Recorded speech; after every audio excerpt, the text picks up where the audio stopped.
Want to trade? This is lesson number 1 in trading a volatile market. And I just failed. Now, I have just done something that's revolting, right? I put $20 in my mouth. I probably gave myself hepatitis. But has my saliva changed the value of this $20 bill?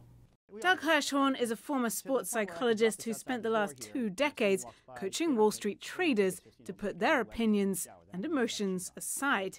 He's been particularly busy this year.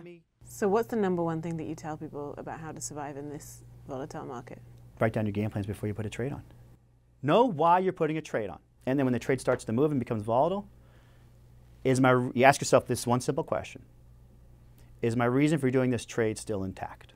That kind of discipline, he says, is particularly important in a world of information overload. We have a president that is an active tweeter. President Trump tweeting this morning, oil prices getting lower, great. Just had a long and very good conversation with President Xi Jinping. And it's not just the volume of real-time information that sparked the recent market swings. I do think it's not a bad time to shift toward defense. I think the Fed has gone crazy. We think this is a bull market correction. It's the nagging sense that the U.S. economy is heading for a turning point.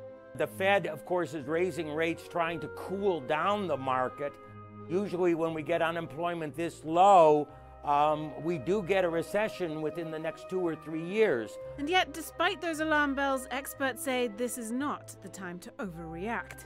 Valuations are still sound for long-term investors. There's no reason to panic. Sloppy trading comes in when we get emotional. Doug Hirschhorn says in this market, too many people are making that mistake. And his message is clear. Want to trade now? Whether it's a chewed $20 bill that will eventually dry out, or an oversold stock ready to bounce back, sometimes in volatile markets, it's best to do nothing at all. Claire Sebastian, CNN, New York.